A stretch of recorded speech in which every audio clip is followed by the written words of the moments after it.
मोहर और कांटे का भेद। गुरु नानक देव जी की एक छोटी सी कहानी। गुरु नानक जी एक नगर में अपना डेरा लगाए हुए थे। उस नगर के हजारों लोग नित्य प्रतिदिन उनके दर्शन के लिए आते और उनका उपदेश सुनते थे। उस नगर का एक दुकानदार भी नित्य गुरु जी के दर्शन करने और उपदेश सुनने के लिए जाया करता था। उसके एक पड़ोसी दुकानदार ने उससे एक दिन पूछा, भाई तुम रोज शाम को कहाँ जाते हो? गुरुजी का उपदेश सुनने। वह बोला, मुझे भी साथ ले चला करो। दूसरे ने कहा। पहला दुकानदार उसे साथ ले जाने के लिए राजी हो गया। शाम को दुकान बंद करके दोनों दुकानदार गुरुजी के दर्शन करने चल दिए।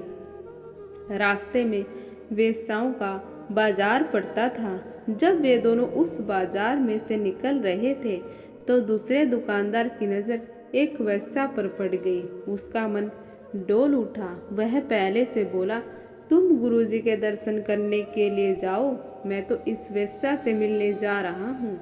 यह बुरी बात है, पहले ने समझाया, पर दूसरे ने उसकी बात पर ध्यान नहीं दिया और वेश्या के कोठे की ओर बढ़ गया। पहला गुरुजी के उपदेश सुनने के लिए चला गया। अब दोनों शाम को इकट्ठे अपने घर से निकलते थे। वेश्याओं के बाजार तक तो दोनों साथ साथ जाते थे। वहां आकर दूसरा वेश्या से मिलने चला जाता और पहला गुरुजी के दर्शन करने के लिए चला जाता था। लौटते समय दोनों एक ही स्थान पर मिलते और फिर साथ साथ घर वापस आ जाते। एक दिन दूसरा जब वेश्या के कोठे पर चढ़ा तो वहां ताला लगा नजर आया। वह बहुत निराश हुआ और लौटकर रोज के स्थान पर अपने साथी की प्रतीक्षा करने लगा। बैठे बैठे उसने अपनी जेब से चाकू निकाला और वहां की धरती खुरचने लगा। खुरचते खुरचते उसे मिट्टी में कोई चमकती हुई चीज दिखाई दी। मिट्टी हटाकर उसने देखा, वहां एक सोने की मोहर थी। उसने सोचा, यहाँ और भी मोहरें हो सकती है। वह अपने चाकू से जगह को लगातार खुरचता रहा। कुछ देर बाद उसे एक मटका दिखाई दिया। वह मन ही मन बड़ा खुश हुआ। उसका विश्वास था कि उस मटके में मोहरें भरी होंगी। उसने बड़ी आशा से वह मटका बाहर निकाला, पर जब उसने मटके का मुंह खोला तो उसकी आशा निराशा में बदल गई। मटके में कोयला भरा हुआ था। इतने में उसे पहला दुकानदार बड़ी परेशान हालत में आता हुआ दिखाई दिया। वह लंगड़ा लंगड़ा कर चल रहा था।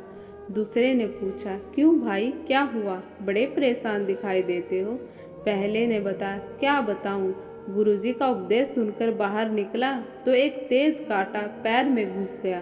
कांटा तो निकल गया पर खून बंद नहीं हुआ और दर्द भी काफी है। दूसरे ने कहा, मेरा भाग्य तुमसे अच्छा है। तुम गुरुजी के उपदेश सुनने जाते हो तो तुम्हें यह कष्ट मिला। मैं वैसा के पास जाता हूँ तो देखो, मुझे सोने की मोहर मिली। यह सुनकर पहला और परेशान हो गया। पुण्य करने वाले को कष्ट मिले और पाप करने वाले को सोने की मोहर मिले, यह तो बड़ी अजीब बात हुई। दोनों ने निश्चय किया, आओ गुरुजी के पास चलकर इस बात के रहस्य का पता लगाएं। दोनों दुकानदार गुरुजी के पास पहुँचे। उनकी बात सुनकर गुरुजी मुस्कुराए।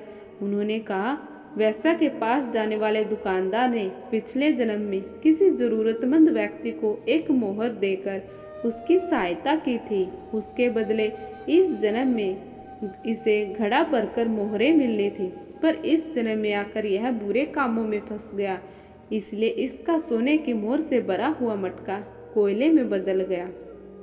परंतु जो मोहर इसने दान की थी वह इसे उसी तरह वापस मिल गई। पहले दुकानदार ने पूछा, परंतु गुरुजी, मैं तो अच्छे कर्म करता हूँ, मुझे यह कष्ट क्यों मिला? गुरुजी मुस्कुराए, इसका कारण भी लगभग वैसा ही है। पिछले जन्म में तुम अपने ग्राहकों को बहुत ठगते थे और जिन जरूरतमंद लोगों को रुपया उधार देते थे उनसे बहुत ज्यादा ब्याज वसूल करते थे। उसके बदले में इस जन्म में तुम्हें सूली की सजा मिलनी थी, पर इस जन्म में आकर तुमने अच्छे कर्म करने शुरू कर दिए, इसलिए सूली दिन प्रतिदिन छोटी होती चली गई और एक कांटे के रूप में बदल गई। आज तुम्हें वही कांटा चुभा है। इससे पिछले जन्म के तुम्हारे सभी पाप नष्ट हो गए और तुम्हारा आगामी जीवन सुखमय बन गया। वह इस तरह बुरे कर्मों से पूरे जीवन के पुण्य भी समाप्त हो जाते हैं और अच्छे कर्मों से पूर्व जीवन के पाप भी धुल जाते हैं। आपको यह गुरु नानक जी के जीवन से जुड़ी हुई कहानी कैसी लगी प्लीज़ कमेंट करके ज़रूर बताएं। अगर कहानी पसंद आई तो प्लीज़ चैनल को लाइक करें, शेयर करें और सब्सक्राइब करना बिल्कुल ना भूलें। बेल आइकन को ज़रूर प्रेस कर ले और वीडियो को अंत तक देखने के लिए आप सभी का बहुत बहुत धन्यवाद। और बोलिए धन गुरु नानक देव जी।